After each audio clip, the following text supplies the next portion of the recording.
Alrighty, this is the 1984 Cobra Moccasin with driver Copperhead. Now we'll see if the lighting is too dark or too light. Well, hopefully it comes in clear because it's hard to tell with this camera here. But anyways, Copperhead was a friggin' awesome Cobra. And well, if you army build them, I have about 3 and the Python Patrol one. But the other variation is he just has all green for his helmet. But these ones are in nice immaculate shape. If you can see, if the Cobra symbol comes in nice and clear. Not like the tank driver that I have where his symbol or emblem always wears off. So I think that one might have had a sticker on it from his tank. But now this vehicle here is pretty cool. It actually did float on water. So we're just going to make some room. Now the propeller actually does move. I'm just gonna move some of these out of the way here. So the propeller does spin if you just do that. Unless these get in the way, I don't know. But it does spin. And you have to be very careful not to drop these, because they will snap and break off. But you can always find more parts.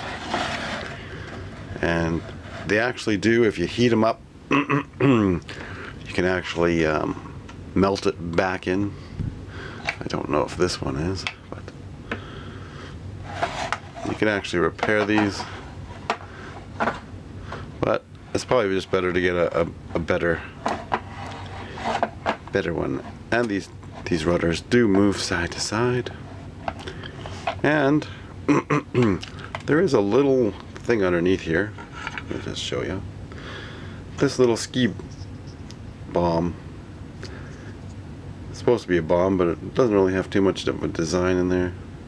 I don't know if that'll come in at all. But that's usually missing on them. So I do have one. I have another one somewhere. But this is a friggin' awesome vehicle. It does float on the water. However, the handles on these guns tend to snap off. So you're gonna have to watch for that. And yes, we have the Cobra lamprey, how you say, drivers, but we have a whole bunch. Now the, how you say, well, these do not move or anything. These little guns or cannons on the sides of the boat, pretty stationary. This is the only weapon that actually moves up and down a little bit. It's a little dusty, but this goes up and down. As you can see, there's one handle left on this one. So I might have to look for that. Very hard to find. But the 2008 version, even though it's not meant for the other Cobras, the 2008 version is friggin' awesome. And well, I have 2 of the gray and blue, and 1 of the green.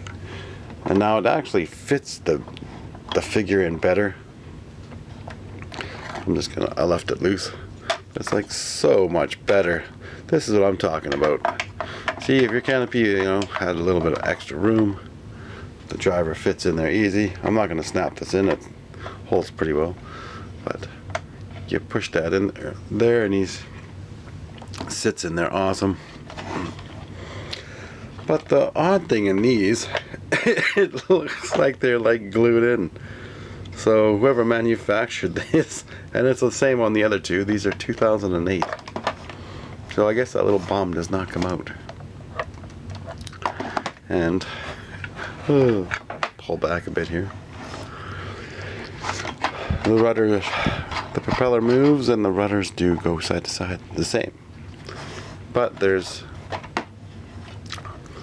other added features on these, and that is this one has a gimmick.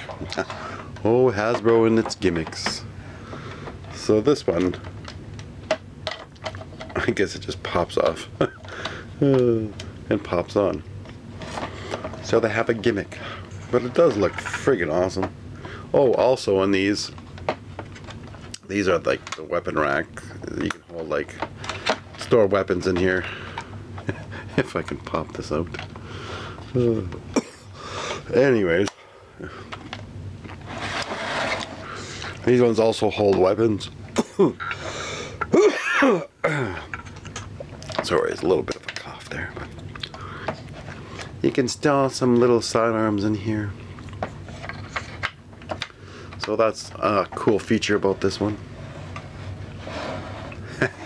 since the well, I'll show you the comparisons of the. This should just pop right out. Pretty simple, but like when you look, it's like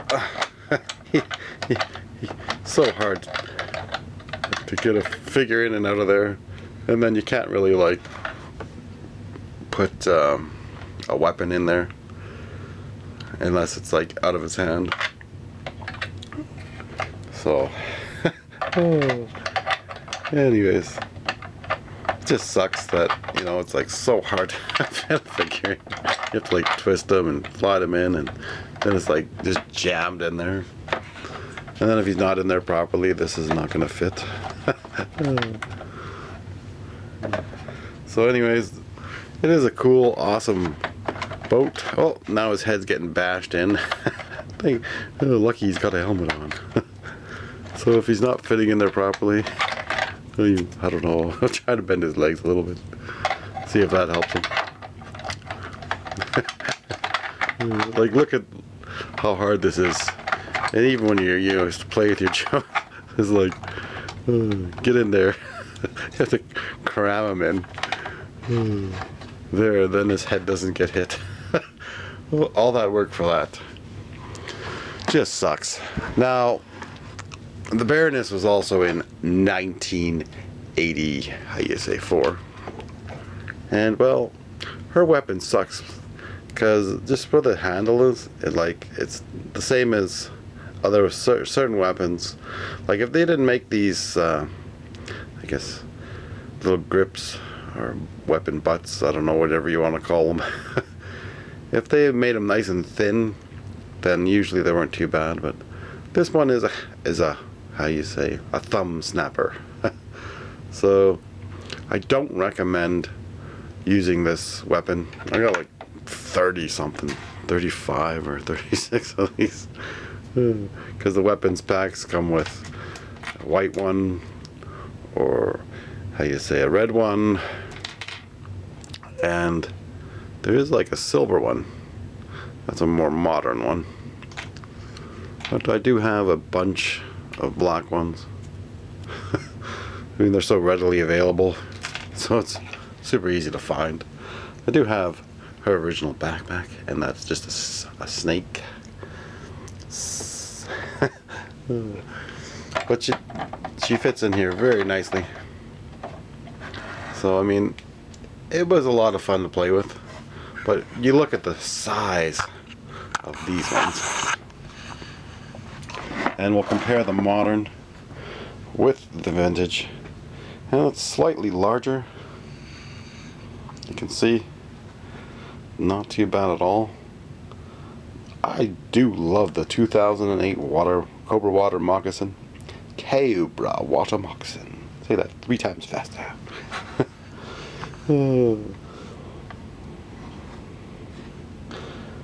Look at this. It's just so nice. Like, this was nice.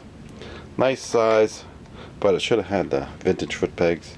And that's another thing. Like, if Hasbro had, like, you know, a plate you could just pop in or a clip on to put your vintage figures on over top of the retro ones, then, you know, the retro with little pegs there. Like, they don't design for vintage. They should have had vintage in mind whenever they remake a vehicle or have an option, but this should be the proper size for the actual vintage instead of this tiny scaled down version. This size is so nice. So I do recommend you get a few of these for your collection. I mean, don't get me wrong, I love the vintage, but it just sucks because it's so hard to fit them in there. And you know, we just talked about the Cobra Stinger, and well, my Cobra Assault Pod, it's not Cobra Assault System, but the Cobra Stinger driver, butterfly, you know, the butterfly effect. So if you do end up getting if I ever do end up getting a Cobra Stinger of the new version, it's gonna have the same problems as the vintage. Oh, sorry, not vintage. As the new Cobra Soldier that came out. Because why? He has no space in the joint. They designed the legs wrong, and then they didn't do quality control check to make sure that, you know, the legs were done properly and they actually bent and you know, function like the vintage.